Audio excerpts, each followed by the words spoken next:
Bueno, seguimos nosotros, ya está nuestro invitado Enrique Ochoa Antip, pero leo acá, Amazon cancela pedidos de inventario desde China, o sea, los que queramos comprar productos chinos, vamos a tener que comprarlos directamente a través de Alibaba o a través de Temu, porque ya a través de Amazon para que lleguen a Miami y luego sean enviados a Venezuela ya no va a ser posible hasta que se termine por lo menos el inventario que está en los Estados Unidos. China ha dicho que está fuerte, que tiene muchos recursos para resistir la andanada de los Estados Unidos. Y en el medio estamos los pequeños países, los países débiles y Venezuela sancionada ahora por los Estados Unidos. Enrique, ¿cómo estás? Bienvenido al programa. Enrique Ochoa Antip.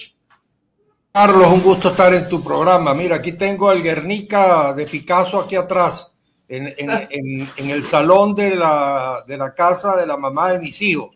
Esta es una indicación de que vamos a hablar de arte, de política muy poquito. Tú me dijiste que íbamos a hablar de arte. Mira, pero es que la política hoy es un arte. El Guernica es un cuadro político, la verdad, porque fue el bombardeo de los fascistas, imagínate, ¿no? Bueno, cuéntame ahora, yo necesito hablar con política. Yo sé que estamos contentos, yo estoy feliz porque te voy a presentar como escritor, finalista del 10º Premio Hispania. Ahora tienes una nueva novela que es una maravilla y que vamos a poder tenerlo. Sueño de América, ya se está vendiendo en la librería Europa de Maracaibo. Sueño de América. Sueño de América no, La Marcha Sin Retorno sí. Sueño de América solo aquí en Caracas. La que se ganó el premio, la que fue finalista en el concurso, que trata sobre Carlos V y la conquista de América solo en Caracas. Pero La Marcha Sin Retorno, que es una novela muy corta y además tiene vinculación directa con Venezuela o cualquier otra autocracia electoral, suelo decir yo. Pero el caso es un libro más político, ¿no? Vamos a decir, es literario, porque es una novela y es ficción, ¿no? Pero quien lo lea, pues va a ver, cuando se habla de que, por ejemplo, es una economía petrolera, la de ese país de la ficción que aparece allí, pues obviamente que todo el mundo sabe de qué se trata.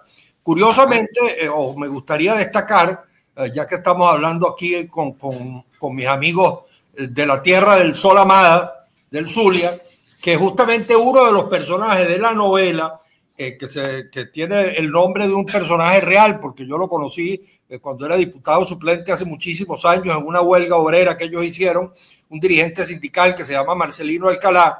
Yo me robé ese nombre y se lo puse a un personaje que es un líder sindical petrolero, hijo de un líder sindical petrolero, nieto de un líder sindical petrolero, y a través de las 3 generaciones en la novela se describe la historia del movimiento sindical petrolero en el estado Zulia en particular, la aparición de los campos petroleros, la aparición de las compañías norteamericanas, holandesas, inglesas, etcétera. De modo que hay una historia allí en 96 páginas que tiene la novela, como le suelo decir yo, a quienes a veces le tienen un poquito de miedo a las novelas y a los libros y a la literatura. En 2 sentadas se lee, es una novela relativamente fácil de leer. Hay 8 personajes, uno de ellos es este líder sindical, pero hay otro, por ejemplo, que es el sacerdote que lidera la marcha, que representa la no violencia. Hay un enano que representa la exclusión. Hay una meretriz que por razones de las peripecias que uno se permite con la literatura, describe la devastación económica de esa sociedad, de esa nación petrolera que se describe en la novela. Hay 2 enamorados, uno es oficialista, ella es oficialista y él es oposicionista, vamos a decir. Entonces describen la fractura de la sociedad y el reencuentro posible de la sociedad a través del amor. Hay un líder sindical, como dije, pero además hay un personaje que representa un poco a mi generación. Es un viejo líder, anciano líder, se podría decir que soy yo mismo, de la izquierda democrática, etcétera. Y hay un personaje que es central en la novela, que es el tirano. El tirano no tiene nombre en la novela, pero se podrá describir por las, digamos, por la historia y las características de su biografía en la novela, de quién se trata o de quiénes se trata, porque ese dictador o ese tirano en la novela demora 30 años en el poder, según se expresa en la novela. La marcha arranca del este de la ciudad, termina en el oeste frente al palacio. Es una marcha de indignados, vamos a decir, que rechazan tanto al gobierno como a la oposición, que se vayan todos, como decían los indignados de España.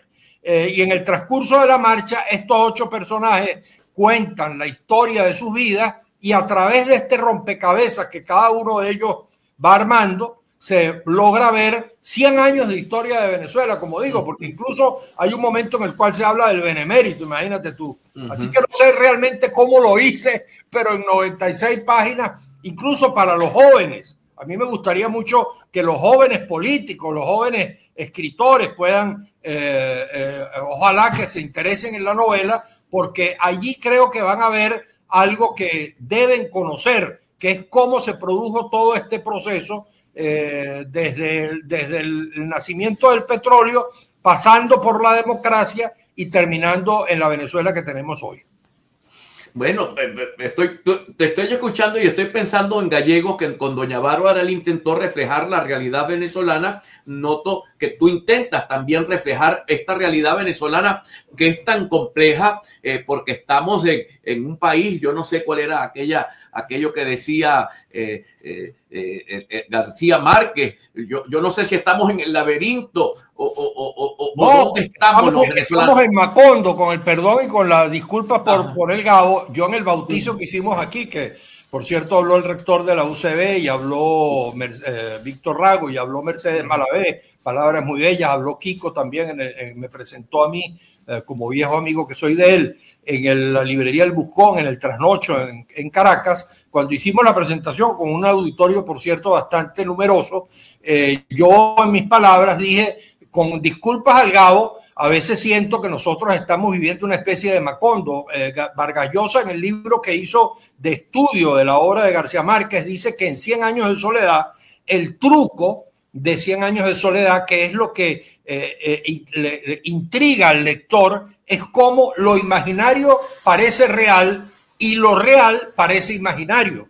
Bueno, a nosotros nos pasa algo parecido, Comandante Eterno, hasta el final, cosas de esas que son un poco imaginarias y que al final de cuentas terminan siendo reales, ¿no? Bueno, hablemos un poco de ese país que tú dices que se parece a Macondo. No vamos a entrar en política. Me prometiste comprar la novela, espero que la compres y espero que hables de ella en alguno de tus programas. Claro que voy a hablar de ella, la voy a comprar, la voy a leer y no te preocupes porque a mí me gusta la lectura. Básicamente mi trabajo es la lectura y luego la comunicación. Sí, hablemos de ese país Macondo que estamos viviendo, que ya tú entraste porque tú fuiste el que dijo Macongo y con el Guernica atrás, pues más política, más problemas, un país bombardeado por todos lados. Te escuchamos. Bueno, es que justamente la tragedia que hemos vivido los venezolanos es que hemos padecido la suma de los males. Nosotros tuvimos, la gente a veces recuerda, ocurrió con Carlos Andrés Pérez en su primer gobierno, cuando la segunda elección, que la gente lo eligió por el recuerdo de las vacas gordas, a veces la gente recuerda los 15 años de Chávez con cierta nostalgia, algunos sectores incluso populares, porque se repartió mucho dinero, había mucho dinero. Pero el germen de la situación venezolana está en esos 15 años. Se estatizaron 1.000 empresas y se quebraron todas. Había 12.000 industrias en el 98, en el 2013 cuando murió Chávez quedaban 2.000, 10.000 se habían espantado con las estatizaciones. O sea, tú sabes lo que significa para una economía pasar de 12.000 industrias, que ya era poco. Nosotros le criticábamos a Decopey que no se había industrializado el país, pero pasamos de 12.000 a 2.000. En 15 años, ¿no? Bueno, de 30.000 millones de deuda, de dólares, 30.000 millones de dólares de deuda, pasamos a 100.000 de un salario mínimo que le dejó Teodoro a Chávez de $380. Teodoro lo pasó de 160 a 380 en los 2 años que estuvo en el ministerio. Chávez lo pasó de 380 a 100. en el 2013. Ya venía cayendo y siguió cayendo en picada hasta, digamos, volverse sal y agua como ocurre en la actualidad. Entonces hemos tenido, bueno, ya en ese entonces se le quitó 2 ceros a la moneda. El puntofijismo recibió a 4.30 el dólar y lo entregó a 500. Ya era una monstruosidad. Chávez lo recibió en 500 y lo entregó en 64.000. Si le ponemos los 2 ceritos que nos quitaron. Y si le ponemos ahorita los 14 ceros, estamos en 10 billones de bolívares. 10 billones de bolívares del 98 por $1. Imagínate tú el grado de destrucción que ha habido en la sociedad venezolana. Entonces, a la mala gestión de Chávez vinieron unos señores que entonces se les ocurrió la genial idea de que la solución para resolver eso era que nos sancionara la primera potencia del mundo, nuestro principal mercado, porque lo tenemos aquí al lado, cruzando el Caribe, está el gran mercado, es el mercado de consumidores más grande del mundo. El PIB per cápita de Estados Unidos es 27 millones de dólares o algo así, y el de China todavía es 16, 17 millones. Pues tiene mucho más habitantes, por supuesto. Pero teniendo eso allí, entonces se nos ocurrió pelear con Estados Unidos, y a unos señores se les ocurrió que ese país, Estados Unidos, no sancionara, que con Trump empezaron las sanciones en el 2017, que son criminales, que no sirven de nada, que afectan a los más pobres, que afectan a la nación, y que sencillamente, a mi modo de ver, quien las respalda, quien las promueve y quien las pide, pues no sé si es un delito de traición a la patria, pero de que hay una actitud de traición a la patria, evidentemente que la hay, ¿no? Ahora, al retorno, porque vamos a identificar. ¿Cómo no? Todo el proceso que Chávez comenzó, porque a mí, cuando tú hablabas, yo pensaba, Carlos Andrés Pérez tuvo también la botija llena y nos trajo a Luis Herrera en el año 1987 a decir que había recibido un país hipotecado. O sea, la piñata venezolana se dilapidó en aquella época. Llegó la segunda piñata con los altos precios del petróleo de Chávez, se dilapidó y la corrupción se llevó todo y acabaron con todo esto. El gobierno de Maduro rechaza a Enrique Ochoa Antich a Nicolás Maduro como presidente de la República, claro, rechaza sus acciones de gobierno, pero me lo vas a decir al detalle, porque sí, hay mucha gente acá que está en tu contra en la audiencia, porque tú reclamas las sanciones y reclamas actitudes de María Corina. Entonces tú sabes que este país o estás conmigo o estás contra mí. Aquí así es Chávez, Maduro y la oposición. O estás conmigo o estás contra mí. Al retorno vamos a hablar de ese tema. ¿Qué piensas tú sobre el gobierno de Nicolás Maduro? Ya regresamos, mis queridos amigos, con nuestro invitado Enrique Ochoa. Enrique Ochoa Antich. La gente dice que tú eres un madurista encapotado. A ver, ¿qué es lo que tú piensas? ¿Qué es lo que tú piensas de Nicolás Maduro? Cuando comenzó el gobierno de Maduro, tal vez quien puso de moda, lo digo con cierto conocimiento de causa, porque yo seguía mucho el desarrollo de la opinión pública y todo lo demás, ahora un poquito más retirado, dedicado quizás más al oficio literario, pero en ese momento, quien puso de moda la frase de este es el peor gobierno de toda nuestra historia, fue este caballero que está aquí. Yo creo que cualquier periodista valdría la pena alguna vez que se hiciera una cierta investigación de dónde salió esa frase, que después repitieron mucho. Y yo lo dije a cada rato, dije, este es el peor gobierno de toda nuestra historia. Escribí un artículo que decía, hora de irse, Nicolás, etc. El primer gobierno, en particular el primer gobierno de Maduro, fue incluso peor que lo que hizo Chávez, porque cometió el grave error de pretender repetir las recetas de Chávez, pero sin plata, porque Chávez cometió esa irresponsabilidad de dilapidar una cantidad de dinero muy grande. Todo cuanto dijimos hace un rato, en el 2007 cayó en picada toda la producción agrícola e industrial, maíz, leche, carne, azúcar, café, cemento, hierro, acero, etcétera. Todo cayó en picada en el 2007 y teníamos el petróleo a $100.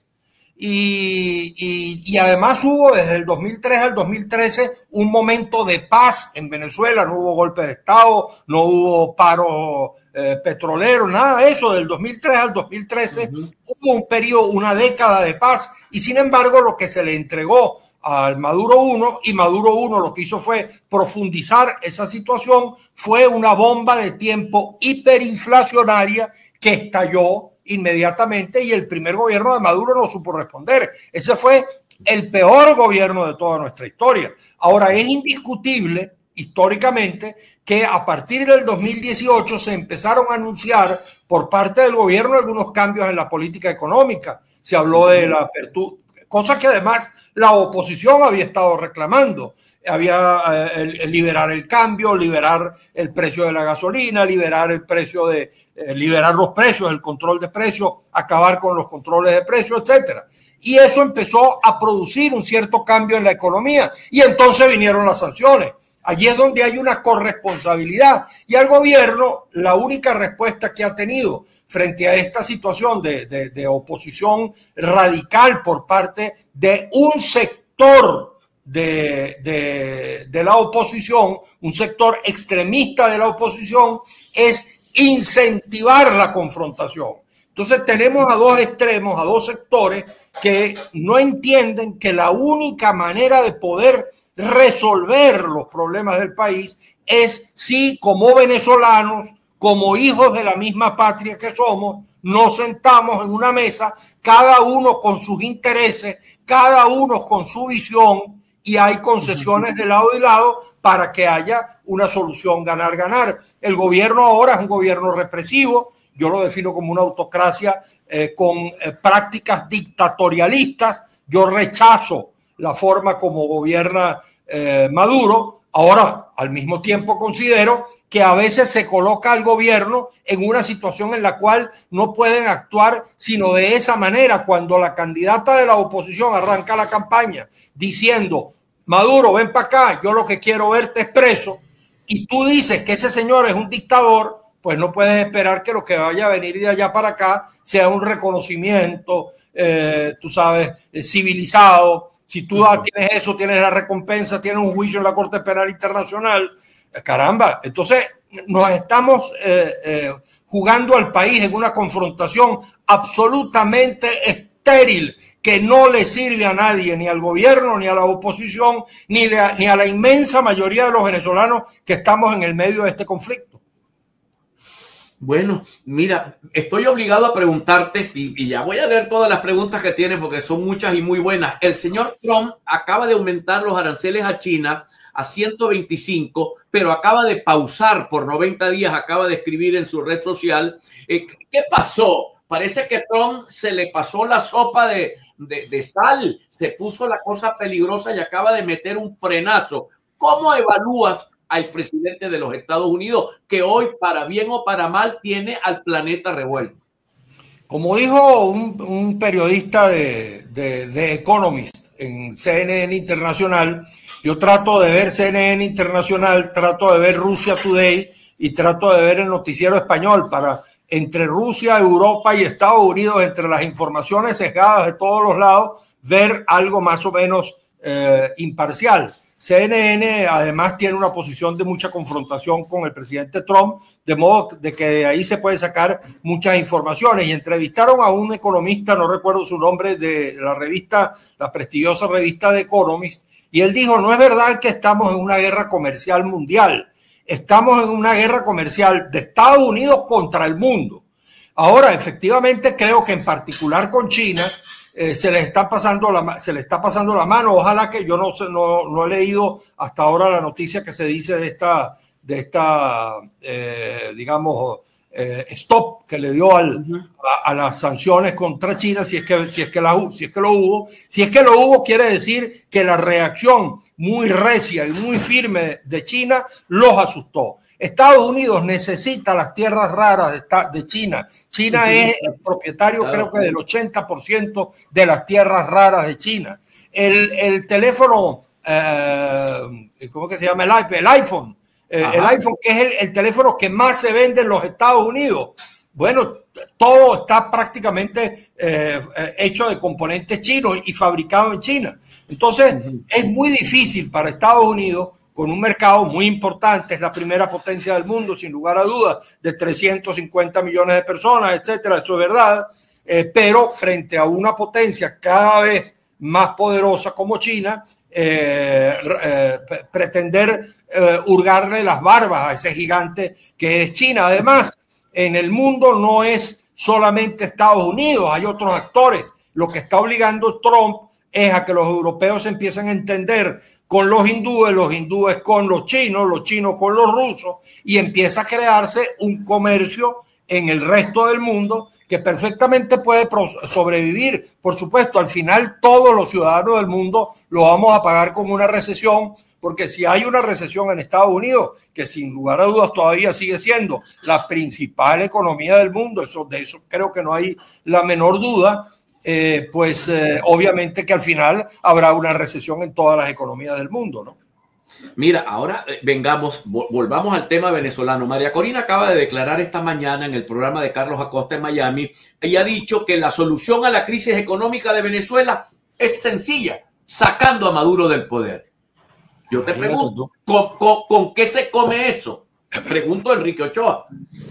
Bueno, en primer lugar, exactamente, la pregunta es si esa es la única solución, ¿cómo lo vas a hacer? Dime cómo es que se va a hacer eso, porque la única opción que ellos están poniendo sobre la mesa es una opción de fuerza. La pregunta es si con la fuerza interior que tienen a lo interno de Venezuela se puede lograr ese cambio de gobierno. Ese tipo de medidas que toma Trump contra Venezuela, además de que inmediatamente las pagan los más pobres, todos los venezolanos, porque tienen un impacto en la economía de todos los venezolanos, además de eso refuerza el autoritarismo del gobierno. Los sectores más radicales y más extremistas del gobierno ven justificado su discurso frente a algunos moderados, porque en todas partes hay radicales y moderados, también en el gobierno. Y si la oposición no entiende que tiene que buscar algún tipo de interlocución con algunos sectores del gobierno para lograr un cambio negociado a la situación venezolana, pues entonces la única salida que queda es la fuerza. Entonces, ¿cuál es la fuerza que están planteando? Una intervención militar norteamericana. Le van a pedir a Trump que intervenga militarmente en Venezuela para sacar a Maduro, porque esa sería la única manera. Por supuesto, si por aquí por encima del cielo de Caracas pasan 300 aviones norteamericanos, tú comprenderás que los 27, 30, no sé cuántos, 40 aviones que tiene la Fuerza Aérea Venezolana, pues tendrá que rendirse, lógicamente. Ahora, queremos eso. Eso es una vergüenza para los venezolanos, que la única salida que podamos encontrar los venezolanos sea una intervención militar extranjera. Eso yo no lo quiero para mi país, y pareciera que es la única opción que están planteando estos sectores extremistas que plantean las cosas en términos de todo o nada. Sale Maduro y se resuelve la situación económica del país. Eso no es verdad.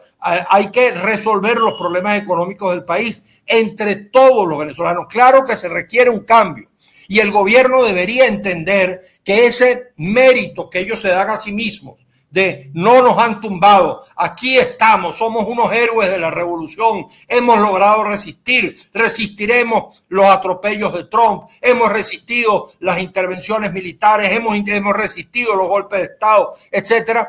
Con el país destruido no es ningún mérito mantenerse en el poder, pero destruir y devastar al país económicamente, como se ha devastado al país en estos 25 años, como nunca antes. La devastación económica y social del país de estos 25 años no ocurría en Venezuela, sino tal vez en los tiempos de la Guerra Federal. Jamás en la historia venezolana ha habido una devastación tan grande de la economía y por lo tanto de la vida social de los venezolanos. De modo que necesitamos un acuerdo, Juan Carlos. Construir un acuerdo. Mira, te ratifico, Trump acaba de suspender por 90 días todos los aranceles que había colocado, a excepción de China, que le ha aumentado el gravamen al 125%. Vamos a esperar la respuesta de China.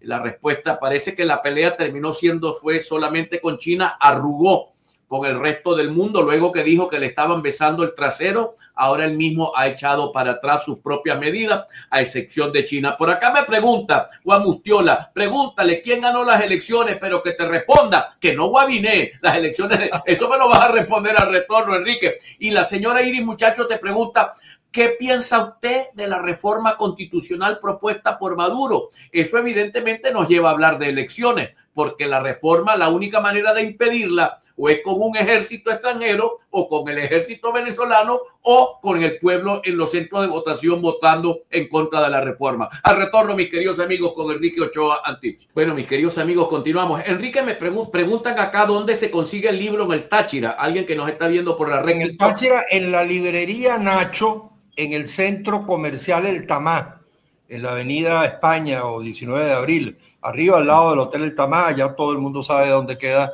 Por cierto, enfrente quedaba la casa de mis padres, en el centro comercial El Tamá, en la librería Nacho. La única, Nacho, por cierto, una de las pruebas de la devastación económica del país, cuando he estado tratando de ubicar las librerías y a través de la distribuidora que está haciendo la distribución del libro, pues es increíble. Nacho, que era una cadena de librerías en todo el país, era una franquicia que comenzó en el estado Táchira. De toda esa franquicia, de esas 13, 14, 15 librerías creo que había en el país, Nacho, solamente queda una, la original, que es la de San Cristóbal. Bueno, en esa librería, Nacho, se consigue mi novela.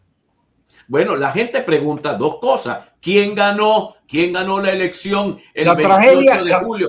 Ajá, ¿y qué dices de la reforma constitucional? Y la tragedia del 28 de julio, justamente, que una victoria electoral que estaba cantada. Creo que es evidente que nosotros sabemos quién ganó y que Edmundo González presuntamente obtuvo la victoria electoral en esas elecciones y que efectivamente no lo lograron probar como se debía en el sitio donde se debía haber probado. Eso me parece que fue una equivocación que se cometió, pero en todo caso, más allá de eso, el hecho concreto es que esa victoria electoral que estaba cantada, que a mi modo de ver la habría logrado cualquier candidato de oposición, la convirtieron en una derrota política. Y es la tragedia.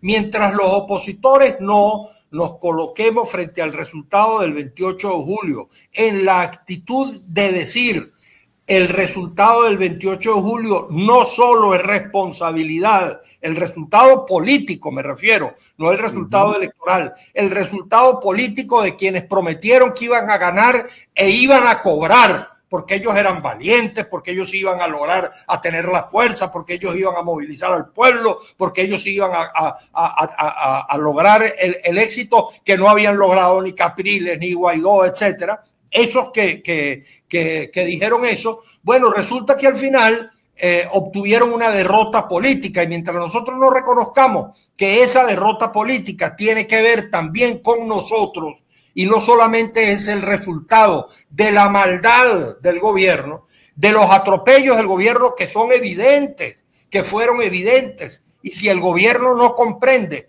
que tiene que dejar de atropellar a sus adversarios y que tiene que sentarse en una mesa de negociación a acordarse con el adversario, entonces el país va a seguir destruido. Si, por ejemplo, la reforma de la Constitución se entiende como una oportunidad para pasar ahora la reforma aquella de Chávez, porque a cuenta de la sanción o a cuenta de que ya se perdieron los escrúpulos y es en una servilletica que se van a presentar al final los resultados electorales o lo demás, si efectivamente se impone una reforma de la Constitución que pretenda legitimar al partido Estado. Por cierto, el otro concepto que creo que yo puedo atribuirme y que muchos repiten ahora es el partido Estado. Yo creo que el chavismo devino en un partido Estado que es inconstitucional. Yo he dicho una y otra vez que el chavismo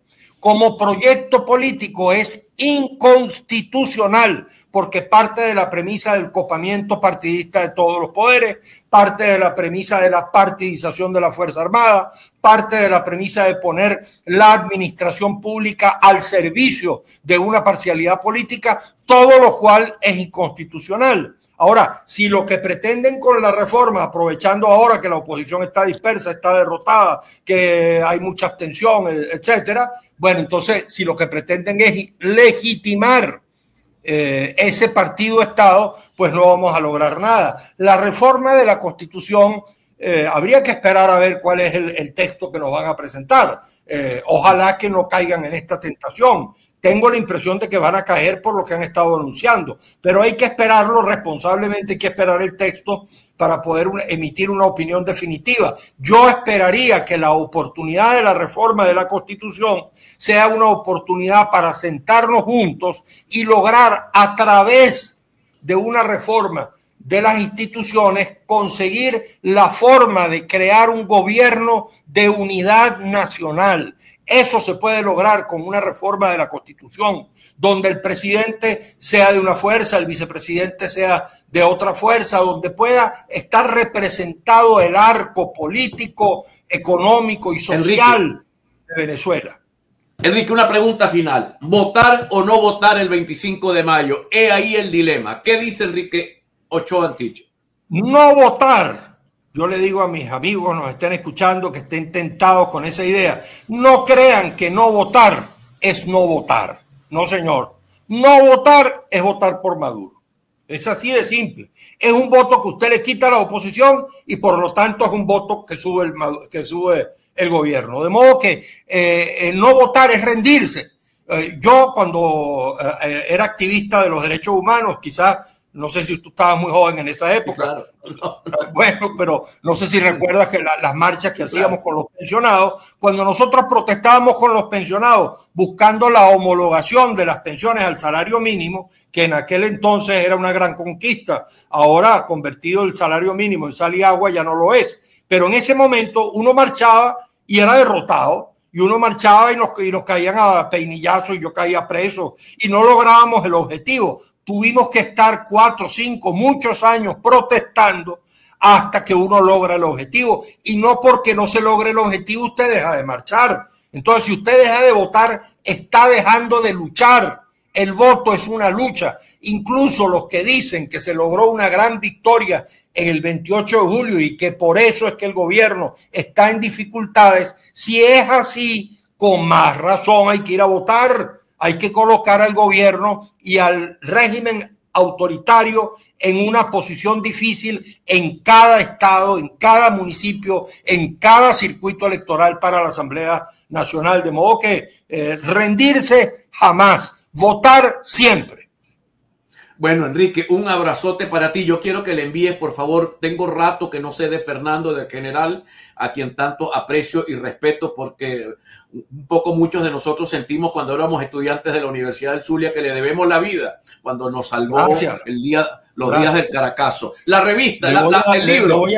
Le voy a enviar tu saludo, le voy a enviar el programa para que lo vea y para que lo escuche. Y vuelvo a decir, la marcha sin retorno en las librerías Europa. En las librerías Europa de Maracaibo. Gracias, Juan Carlos. Un abrazo. Dios te bendiga.